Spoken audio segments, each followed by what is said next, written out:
Call the meeting in order. If everyone can stand for pledge allegiance.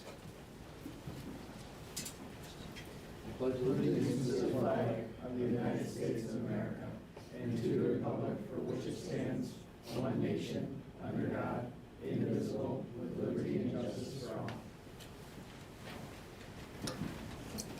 All right. Welcome, everyone. We have, first up, public to be heard. Do we have anyone? We do not. All right.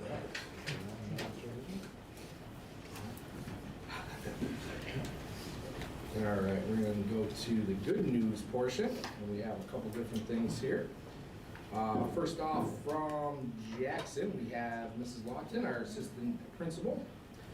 Jackson's SEL committee organized an incredible day of play for our students to learn and play on February 4th. New school psychiatrist Chris Manfrey helped to organize a walking challenge for staff to beat those winter blues with exercise and fun competition. Our students are learning about the Winter Olympics. That was done February 9th through the 13th during phys ed class while they move their bodies and complete different stations. From Mrs. Weps at the principal, Isabella Stevens joins BHS replacing a retired ELA teacher. Isabella is an excellent new teacher. She did her student teaching at the high school and has made a wonderful addition to our staff. So welcome to Ms. Stevens. From Dr. Corey, Director of Curriculum and Instruction.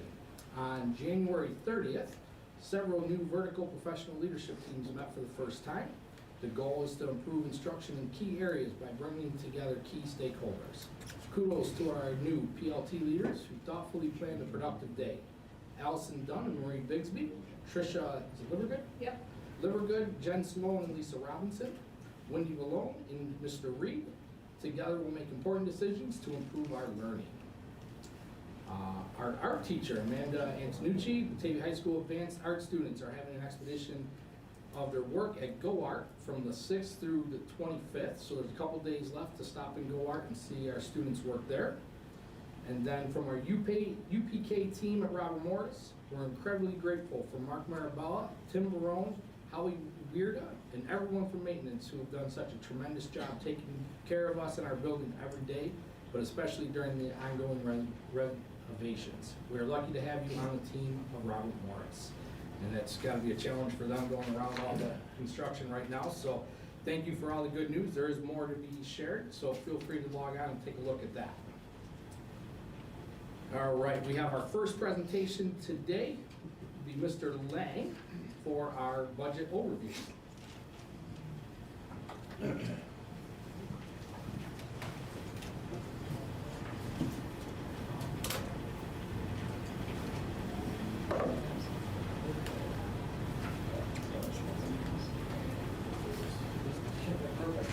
All right, so tonight is our second draft presentation of the 26-27 budget.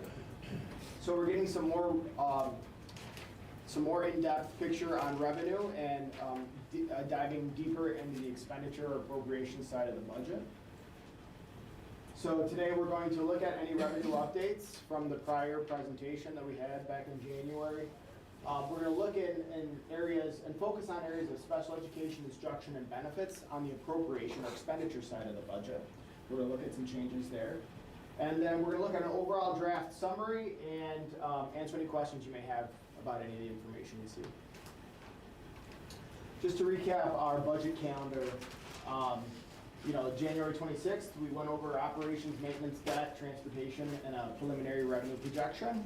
Today we're going to dive deeper into revenue, but also look in areas of special education, instruction, and benefits. Specifically, we have our next presentation, our budget work session. Hopefully we have more of a final draft, both on the revenue and expenditure side, for the March 9th meeting. And then I'll continue review on March 23rd. Finally, the board adopts the budget, hopefully on April 20th, and then we proceed from there to the budget vote and Board of Education election. So again, looking at projected revenue, the first thing we're going to kind of review is the district's tax cap calculation. This is a prescribed calculation that the district uses in order to determine how much we can increase the levy on an annual basis. This is that tax cap calculation, 2% tax cap. Those are some of the things that you've heard in the past. But again, just going through this at a high level, there are two factors that we use to apply during the calculation. We apply this to the prior year's tax levy. Though some of those two factors are the tax base growth factor and the allowable levy growth factor. Think of these as inflationary factors. These are assigned to us from either the state comptroller's office, and basically what it does is it determines how much we can, on a factor level, increase the tax levy. That added to our capital levy exclusions determines how much our total our tax levy can be.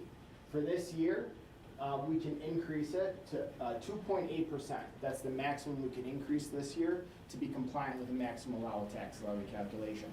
This number was higher in my previous projections because we were using other capital exclusions. At the time, we were looking at the BOCES capital project, which has kind of been taken out for this year's budget.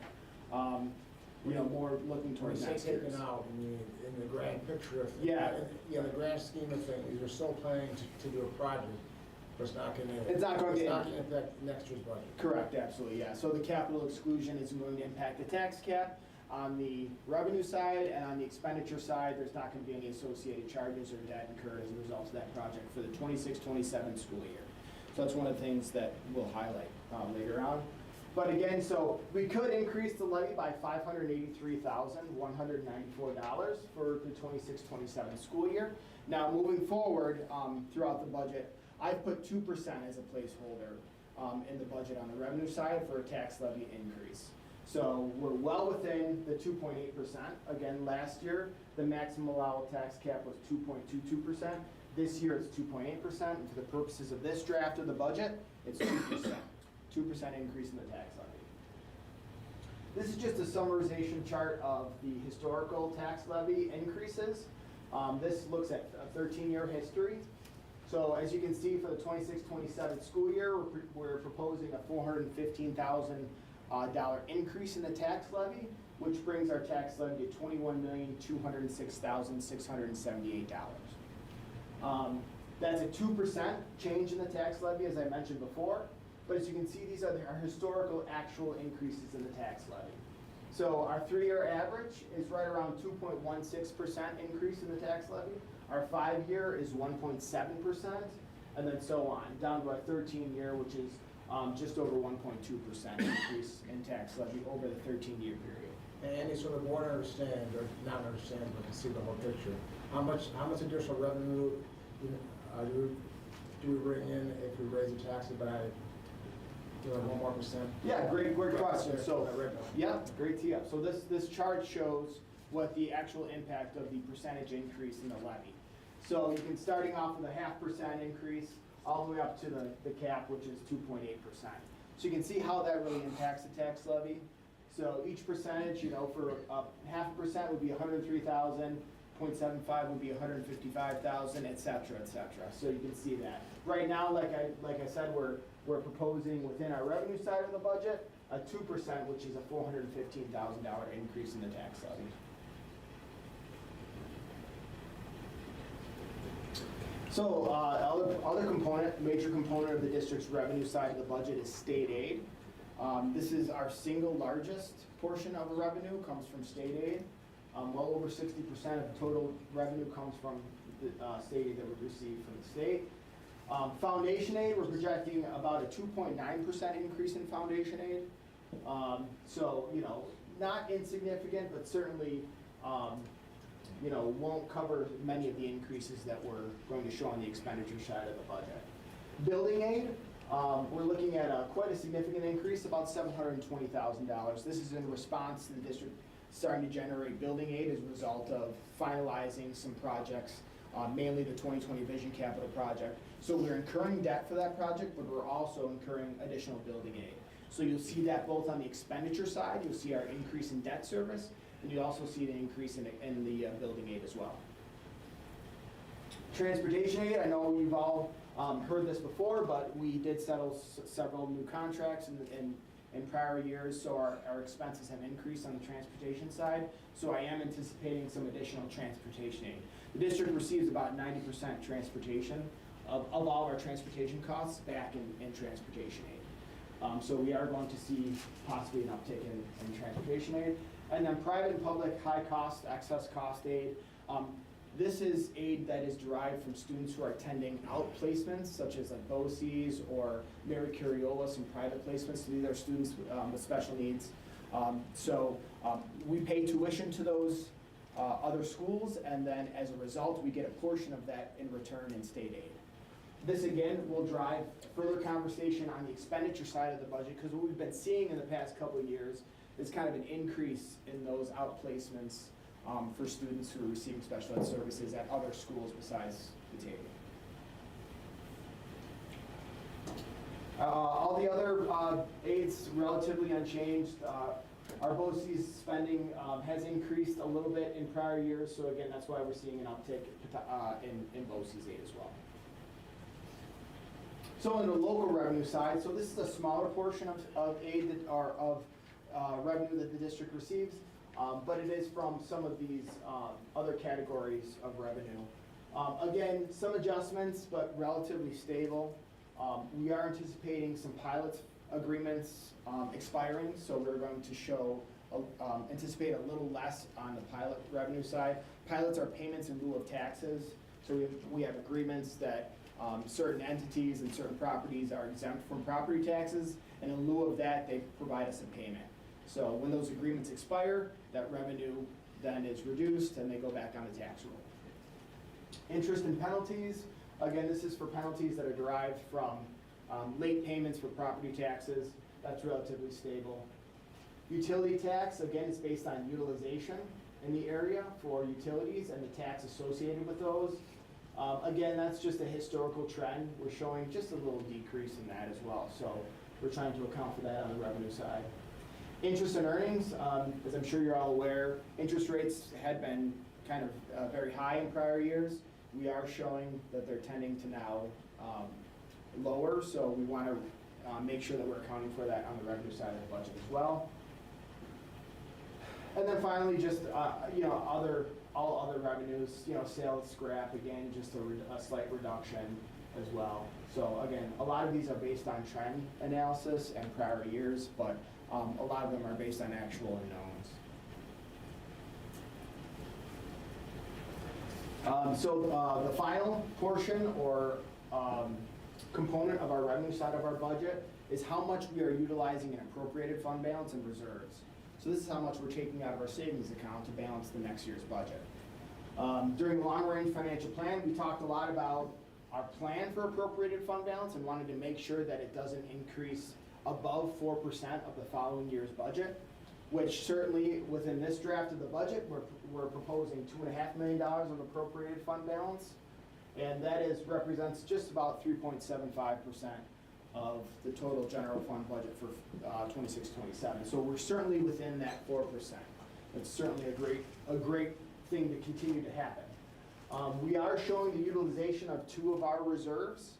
Our unemployment reserve, this is for costs for unemployment, the assessments that we receive from New York State Unemployment, and then our reserve for retirement. So this is for our contributions to the employees' retirement system for all of our support staff. So we are showing utilizing those reserves next year as well. So that's a total of about a 1.78% increase year to year in appropriated fund balance and reserves for that revenue portion. So again, this is just a summary. So showing state sources increasing just under 5.5%, real property increasing 2%. That's the 2% that we're showing an increase in the total amount of tax levy. Appropriated fund balance, like I just said, 1.78%, and then other revenue, a slight decrease of about 9.6%. Again, that's the smallest portion of revenue that we receive. So in total, I'm anticipating our revenue is going to increase about 3.27% year to year.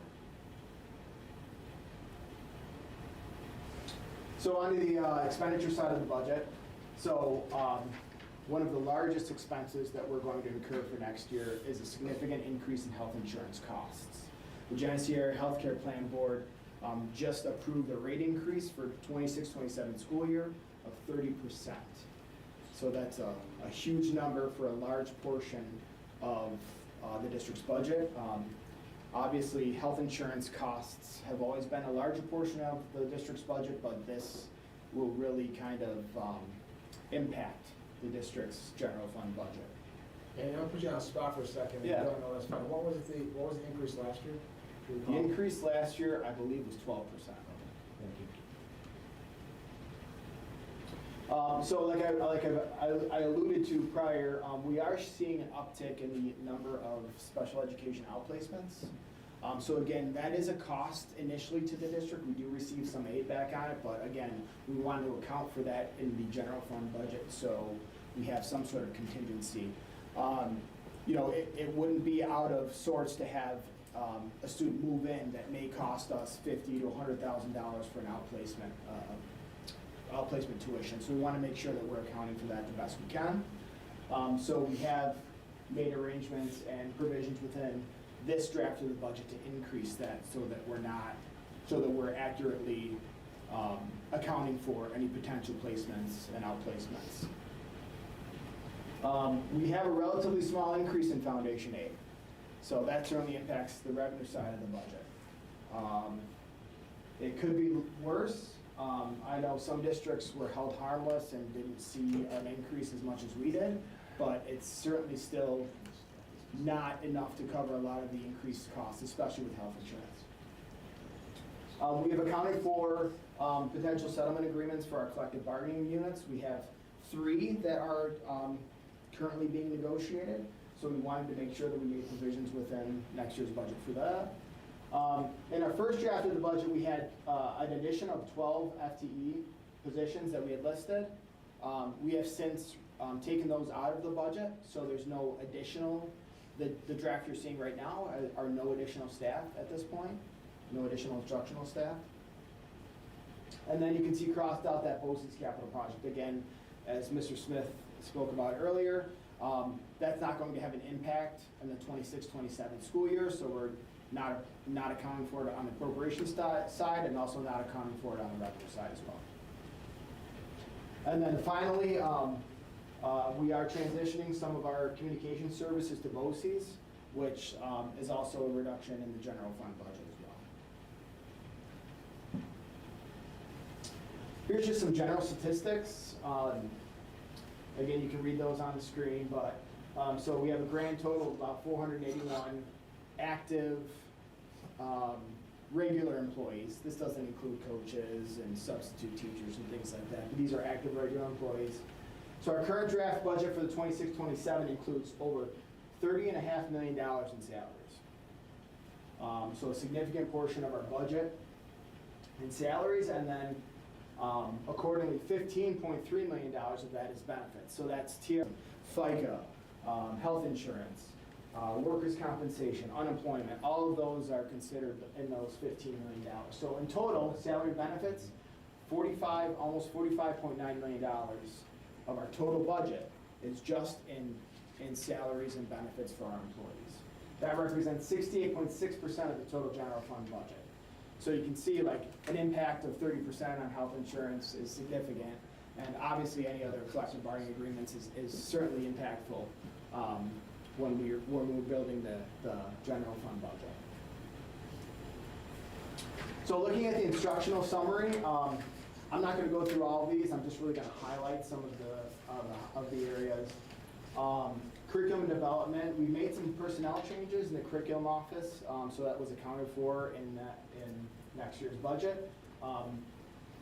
Let's see, on the programs of students with disabilities, that additional $900,000, a lot of that is outplacement private and public tuition. So that's where that adjustment was made, obviously in that area. Again, teaching special schools. This is really our summer program, our contribution for our summer program for BCSD, and that's just an increased cost from year to year, an adjustment to that salary code. Computer-assisted instruction, a 14.9% increase. A lot of that is a result of BOCES services. So our services through WinnyRick, or our services through Edutech, and our services through Genesee Valley BOCES, software, shared technology staff, those hardware purchases, those types of things. And then finally, just some adjustments. We have some breakage in our school psychologists, which is why you're seeing a slight decrease there. And then for social workers, again, as we mentioned, we're trying to fold in social workers as we each year. So we've been adding social workers from our grant programs into the general fund. So again, this is a response for that as well.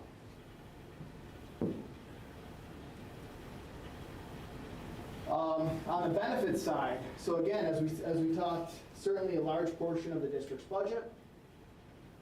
State retirement, this is for ERS contributions. Again, we are provided those rates on an annual basis. So we just apply those rates to our salaries, and it's always a percentage of the salary, and that's how much the district is required to contribute for that retirement plan. So a small minor change, about $64,000 or 6%. That's again as a result of increased contribution rates for ERS. Teachers' retirement system, on the other hand, has decreased. So last year's contribution rate was above 9%. This year, it's only 8.75 at the high end, and we're given a range. So again, you'll see a decrease in the total amount of contributions to the teachers' retirement system. Social Security, again, that is directly linked to the total salaries, 7.65% of total salaries. So again, that's an increase of about 5.58%. We're not anticipating an increase in workers' comp or unemployment costs. Again, you can see we appropriate $50,000, but we also appropriate from our reserves $50,000 to offset any costs associated with unemployment in the 26-27 school year. But you can see the largest impact, right? $1.7 million or 21.5%. That's the health insurance. So Genesee Area Healthcare Plan is the largest component of that hospital medical dental insurance code.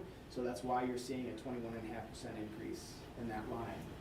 So certainly one of the larger increases year to year on the appropriation side of the budget. So overall, where are we at? So on the top is the total expenditure side of the budget, and on the bottom is the revenue side of the budget. So you can see in total, all of our general fund budget, we're looking at a $66.8 million budget, which is a 5.57% increase over prior year. And then on the revenue side, which is just below it, you can see a $65.3 million budget, which is a $2 million increase year to year, or 3.27%, which means that we are showing a gap at this point in the budget development process of about $1.45 million.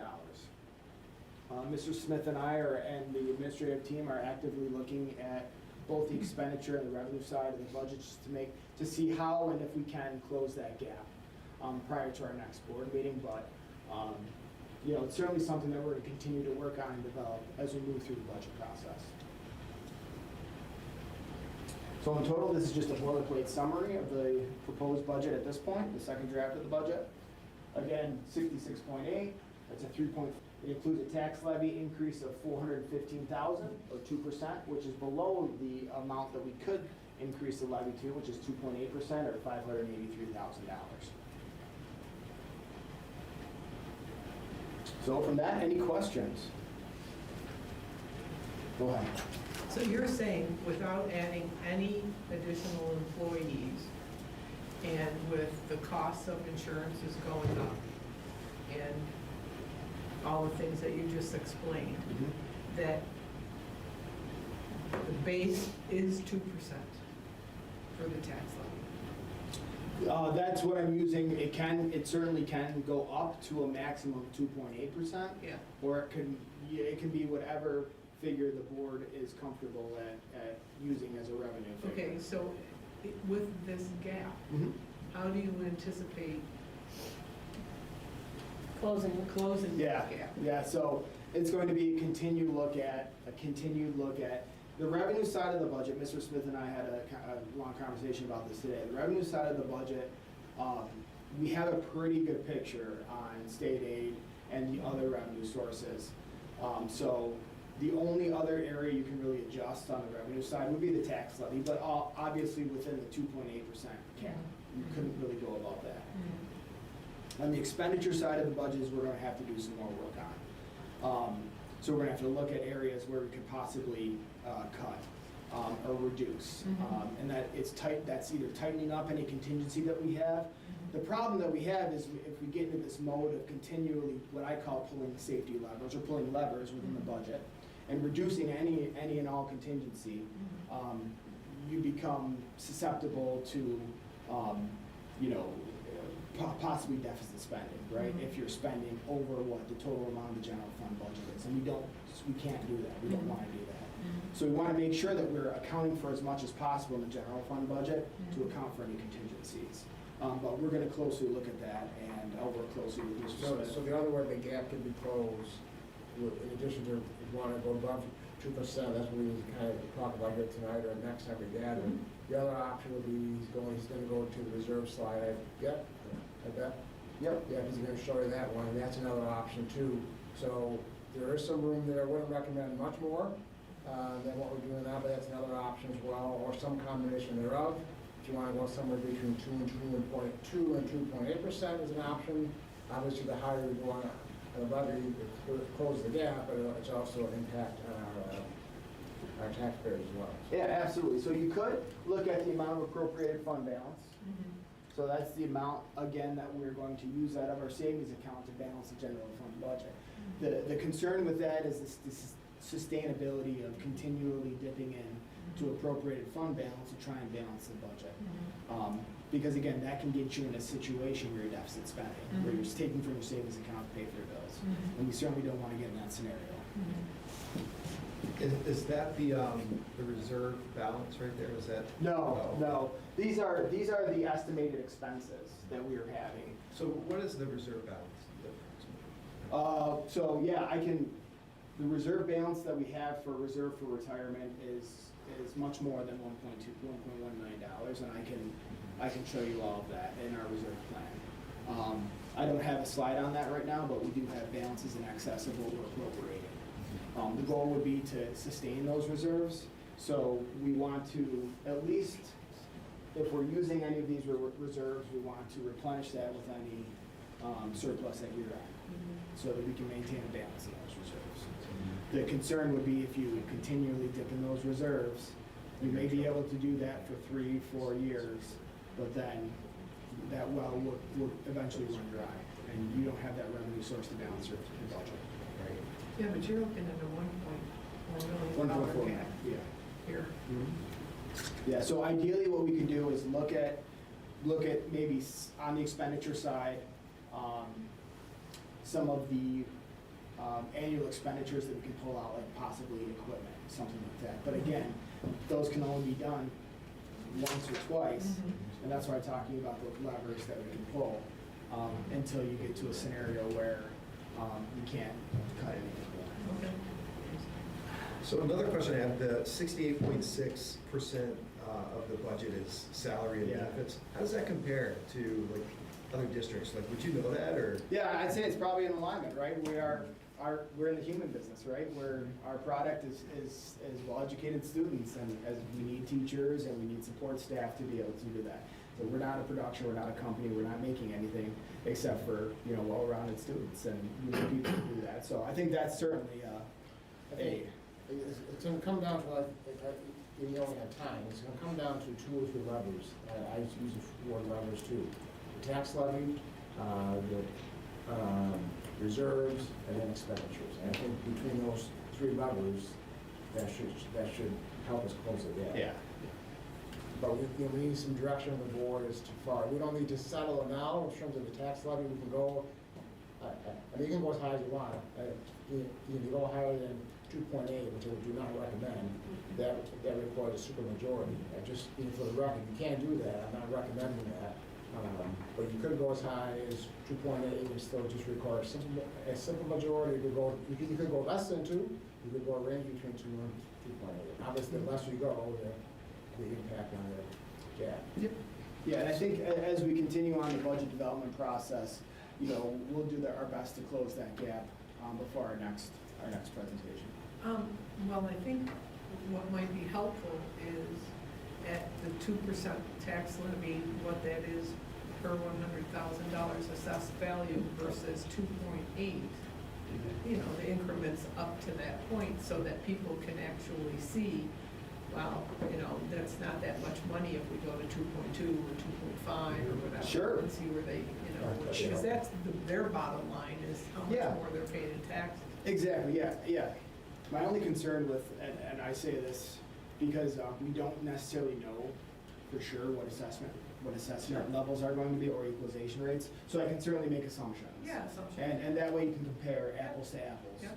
But again, that rate may be adjusted once those assessments are finalized. Mhm.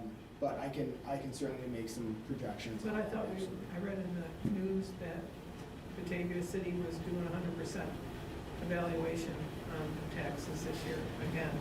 Yeah, the city might, we also have assessments from the town and town of Stafford as well, so, until we get that whole picture, I can certainly do a projection Yeah, just, with some you know. qualifiers, 100%. Yeah. That'd be a good workshop topic. Yep, I usually do a slide on that at the workshop, so I'll make sure to Okay, include that, 100%. okay. All right. Andy, you mentioned the social workers. Yeah. That's not eliminating or adding any, that's starting to account for those grants that are already in place, right? You got it, yeah. So right now, we're not increasing any amount of social workers, but we're shifting it from the special aid fund, which is separate from the general fund, moving that to the general fund to make sure that we're capturing it in the general fund budget, so it's sustainable. I appreciate you doing it. I know a couple of years ago, we were in a position not knowing if that was gonna be available and. We did some of that last year too. Yep, trying to, a little bit every year, absolutely. Just for clarification, special ed outplacement, what is that? So those are students, so sometimes we have students that during the CSE process, Committee on Special Education, their placement, we can't accommodate them at our buildings. It might be a program, a special program, like a 611, an intensive therapeutic program or something like that. So students can attend through a tuition, like a private placement, like a Mary Carriola or a Stanley G. Falk or a School of Holy Child, and they offer programs specific to their needs that the district can't accommodate. The district pays tuition, and then we receive aid on that tuition over the course of several years. We were responsible for transporting. They are our student. It's just they're attending a special program outside of the district. Any other questions? All right. Thank you. Okay, thanks, Andy.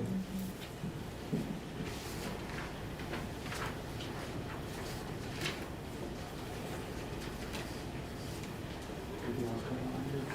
Just Jason's.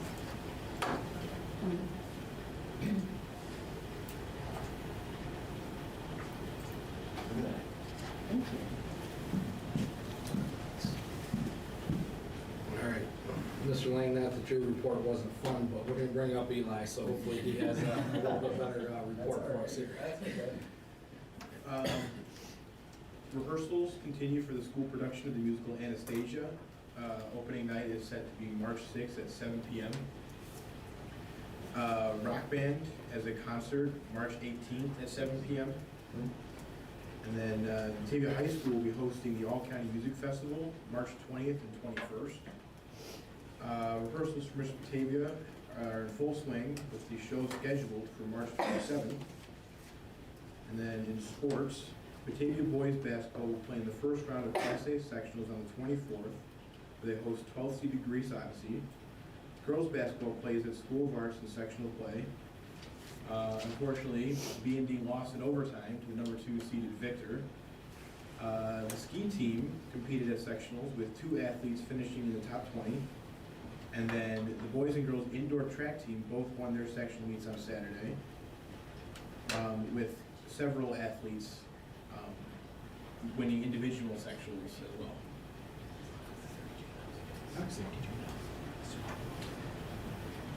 See, I told you your report would be much better than Mr. Lang's. All right, superintendent's report, So Mr. I Smith. have a question for Eli. Do we know anybody in the Mr. Potato contest? Maybe. I mean, I'm in it. That's why that's why I set you up. That's why I set you up. Yeah, you're in it, right? I heard you're in it, right? You gotta promote yourself. Well, and he did compete in He's something in it. besides the track. And, we're also at sectionals on Saturday too? I might have been, yeah. Right at that? And what was your event you did? Weight throw. Weight throwing, how'd you do? 35, not my Good. best, but, you And I have one more question for you. Who else do we know is in the pit orchestra? me. Yes, there you go.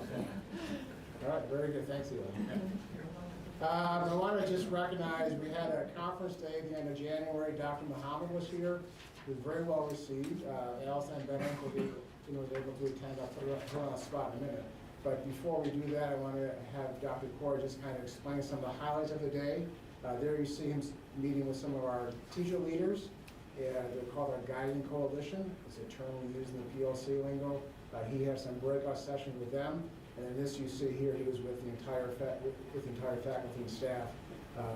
The admin team had lunch with him. We had a working lunch with him.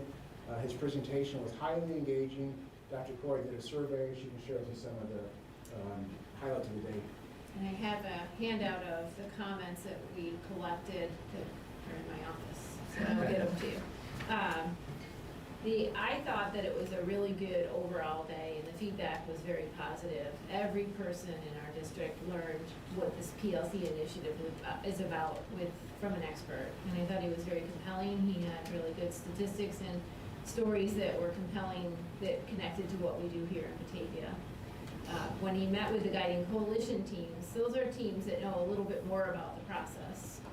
They participated in some of the online virtual sessions that we do with Solution Tree, and they're the boots on the ground that are making decisions about making this happen. And he had a special presentation for them, and we broke it up into elementary and secondary because they're each at a different spot. And when he met with each group, he was able to ask them really good questions and think about what is your next step to keep moving this work forward. And their feedback was incredible.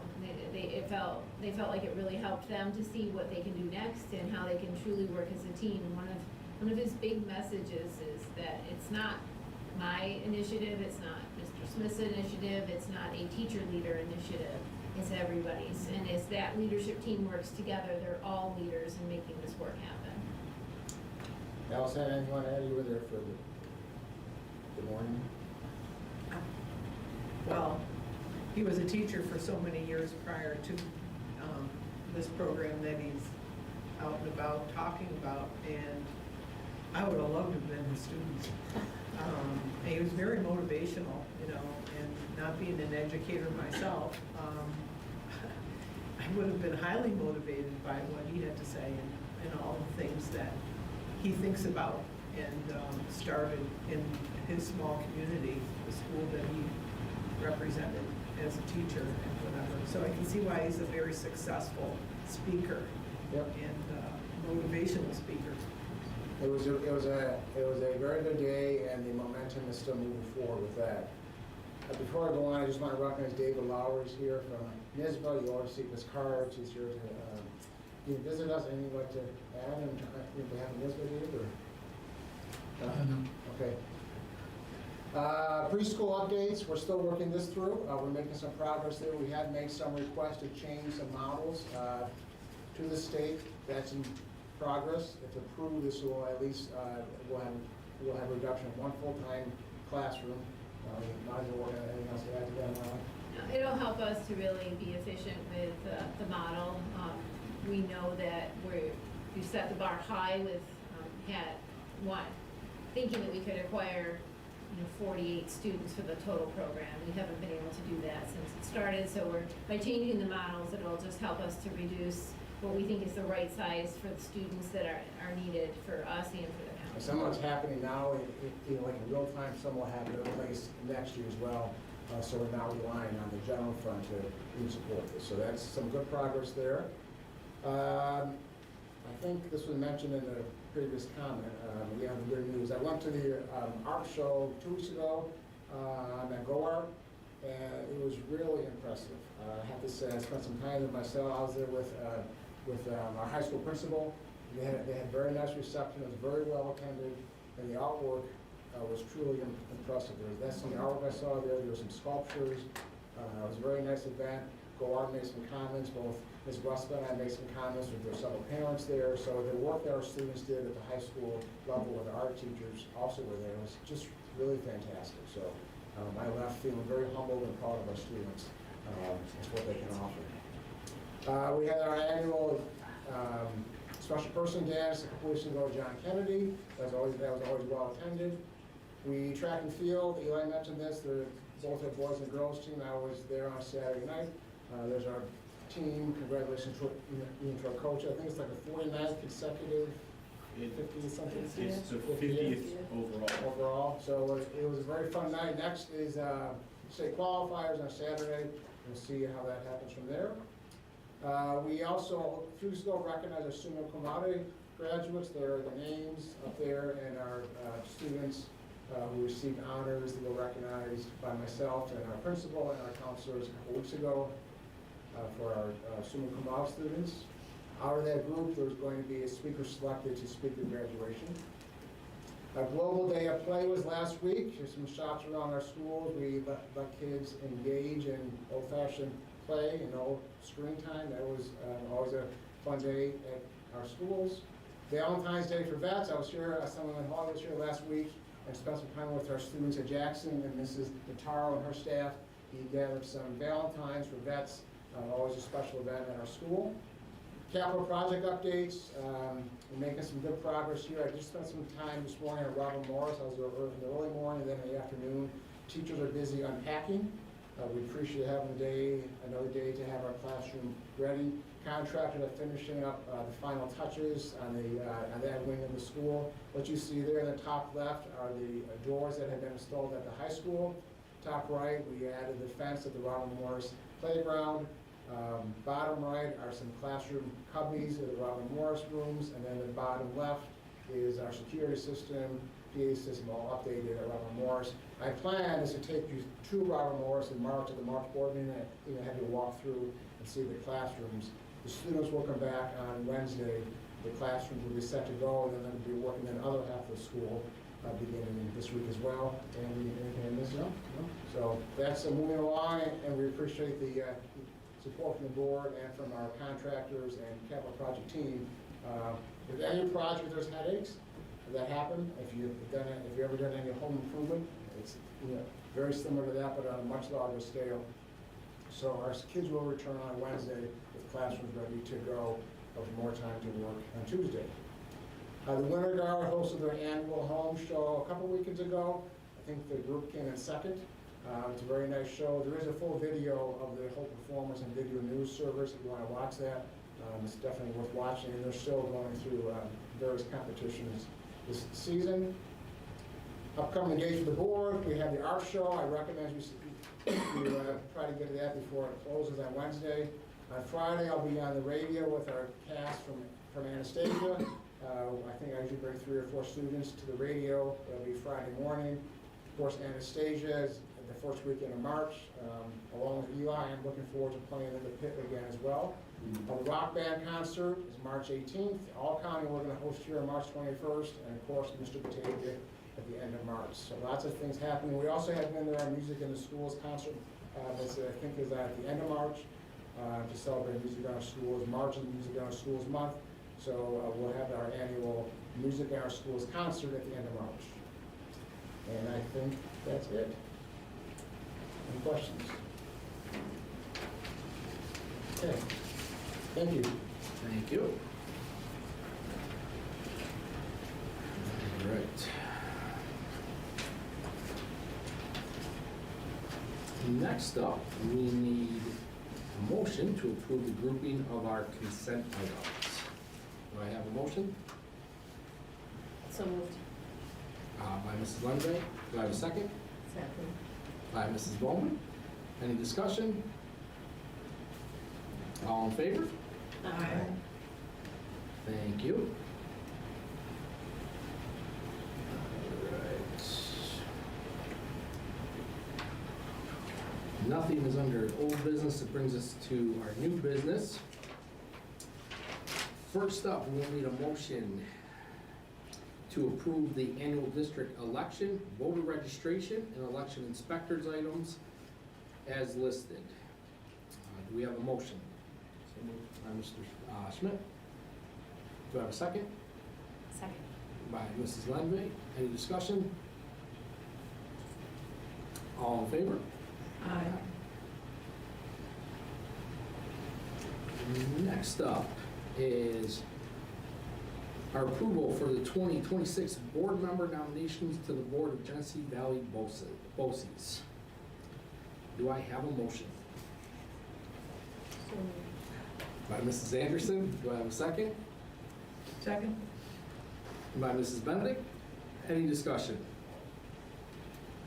All in favor? Aye. Thank you.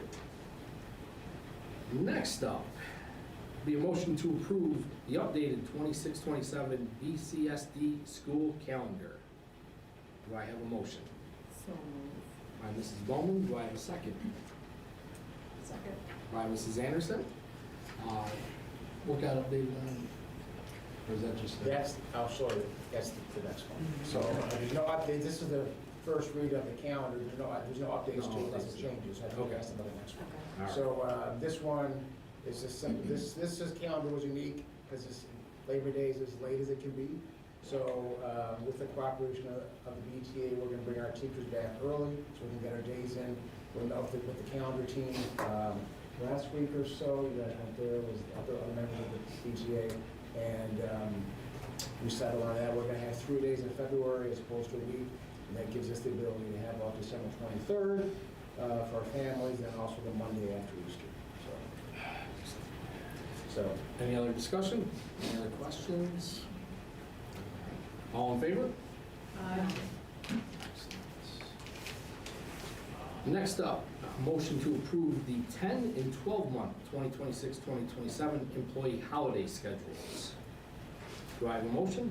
So moved. By Mr. Schmidt. Do I have a second? Second. By Mrs. Anderson.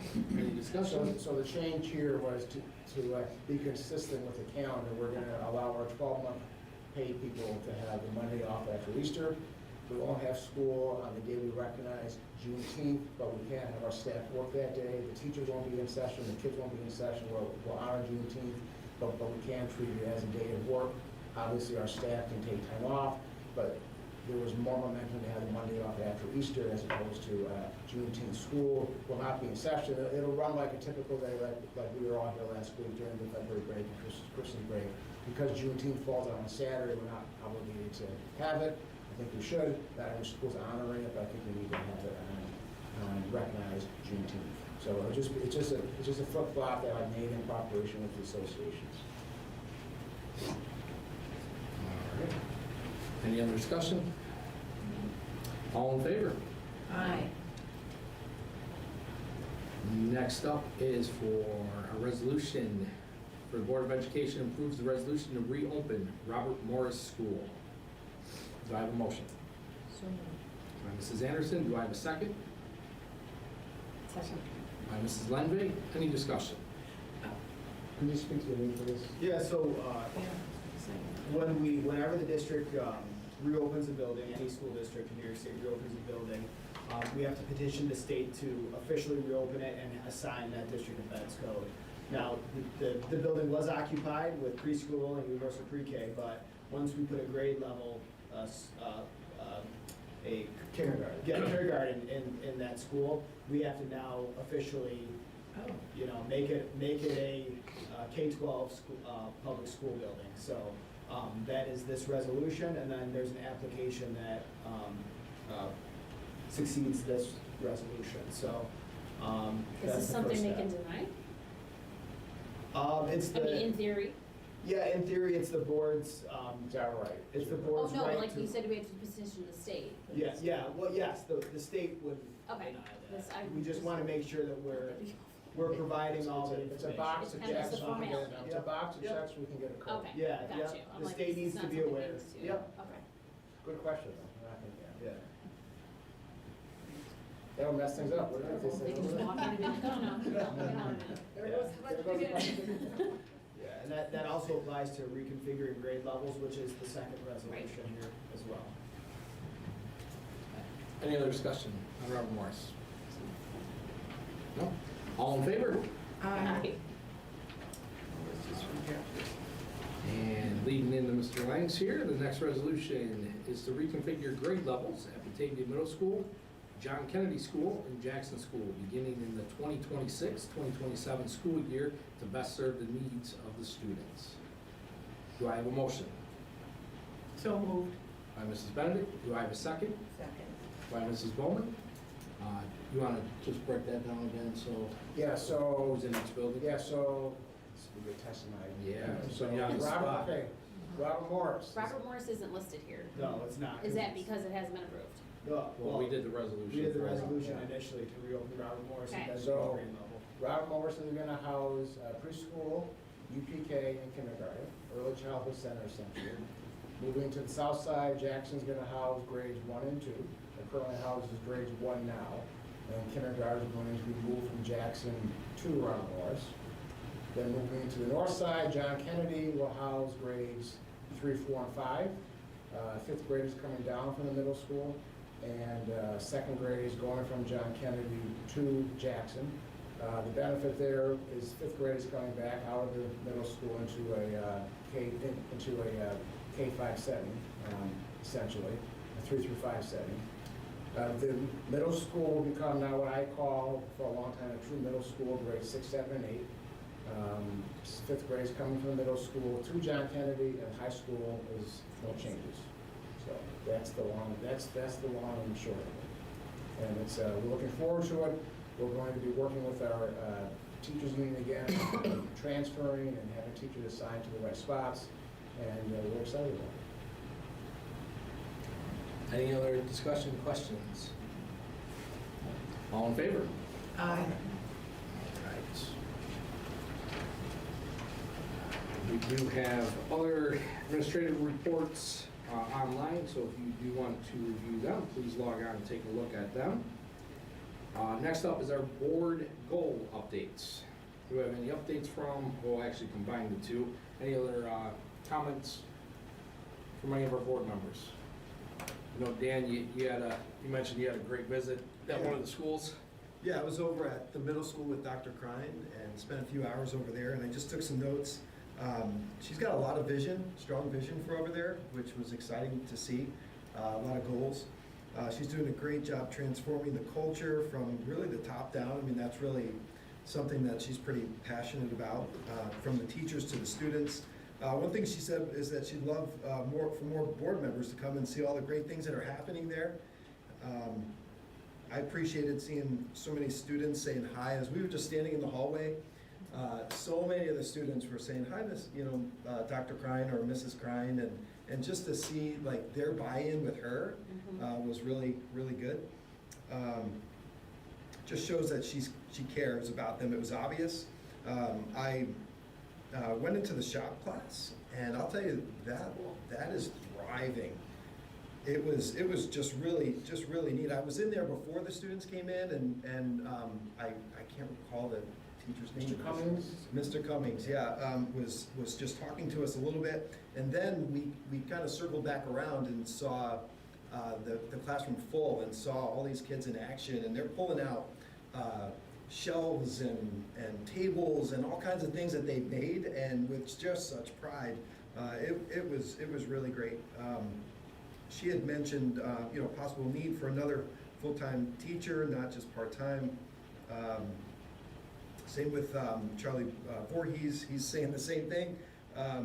The halls and the classroom environments were a place where students were naturally engaging. We saw some of the students in the science class pulling out DNA out of a strawberry, which that was really kind of interesting, to be honest. So just kind of being a fly on the wall and watching the students.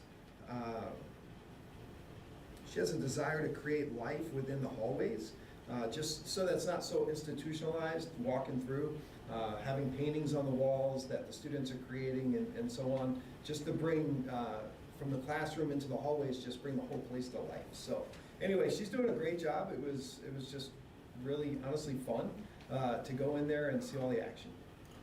So just one comment I want to make that Dan kind of had kicking my head. On March 18th, there's an annual tech awards at GCC. So Dan mentioned technology. So our tech students have done a great job at the tech award. We've honestly won it the past couple of years. So it's March 18th. I don't don't know the exact day of the week it is, but it's It's March 18th. Wednesday. Thank you. So I recommend if you can find time, I always go, and it's at the college, Chris and Charlie's students do well in that competition. I actually brought them with me on the radio a couple months ago. And you may have seen, they had a wonderful Christmas shop set up down there. I bought some pens and notebooks and ornaments and bookmarks, and they really do a nice job. I just would, on my day, I would add on March 18th, there'll be pictures and stuff online, I'm sure. But it's always a source of pride for us. So thank you, Dan, for answering that. I went to a STEAM event at John Kennedy with Mrs. Calandra. And like, again, I'd like to thank everyone who sends what's going on in the schools, you know. At least I know what's going on at John Kennedy. It was a session with all of the third graders having to do with magnetism. Oh, the magnetic and- convention. Yes. And they did the Olympics. So each of the students, or the two, a pair of students, made up some kind of athletic game, whether it was basketball or hockey or whatever, and used magnets to show how, you know, how that all works. And I think the thing that impresses me the most about STEAM is that it's for everyone. They offer it to everyone in third grade. And there used to be a program many years ago called ACE, and that was where they would ask specific students to come and do advanced science and whatever. And some of the kids always felt bad that they weren't an ACE, and now they give STEAM to everyone. And every child, no matter how well they're doing in sciences or whatever, gets exposed to those projects. And I think that they really get into them, some of them, you know. They weren't hesitant at all as I was walking through to grab me and say, do you want to see what I did? And they would be playing hockey or whatever, and it was loud. It's very busy. They let some of the other classes walk through, and you could vote, and you could give your comments, and they pasted those on the wall. Mrs. Calandra would have her microphone and read some of the comments from, you know, parents, and I was amazed at how many parents came to see their children's display and whatever, and they just made these things out of cardboard and tape and magnets, of course, and they're very ingenious, some of those, you know, what they invented, and they did have awards. The art department was involved in that. The kids that were in the art classes could draw a mascot of any of the sports, and then they gave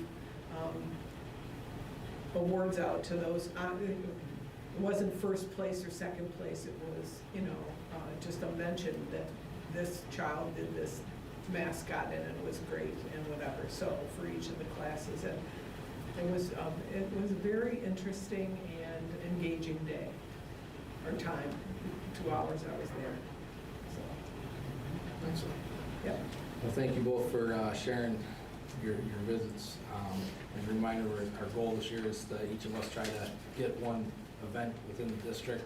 I think it goes a long way for our teachers and staff to see us in the buildings and to really enjoy what the kids are doing. So I thank you guys for sharing. Well, John Kennedy was my elementary school, so it's very near and dear to my heart. So that's why I go there all the time. Excellent. I just want to thank our district leadership and the BTA. I know that's one collective agreement that you guys have been working on. It's great to hear that that's moving right along. It shows really why this district is one of the best on the collaboration between the two of you together, working to ultimately find the best solution for our district and our kids. So I appreciate everyone's hard work for that. Anyone else have anything? No? All right. Well, we have a call for executive session, and we will not be returning afterwards. But the call for executive session will be to motion to move to executive session to discuss matters relating to collective negotiations pursuant to Article 14 of the Civil Service Law. Do I have a motion to go into executive session? So moved. By Mr. Schmidt. Do I have a second by Mrs. Bowman? All in favor?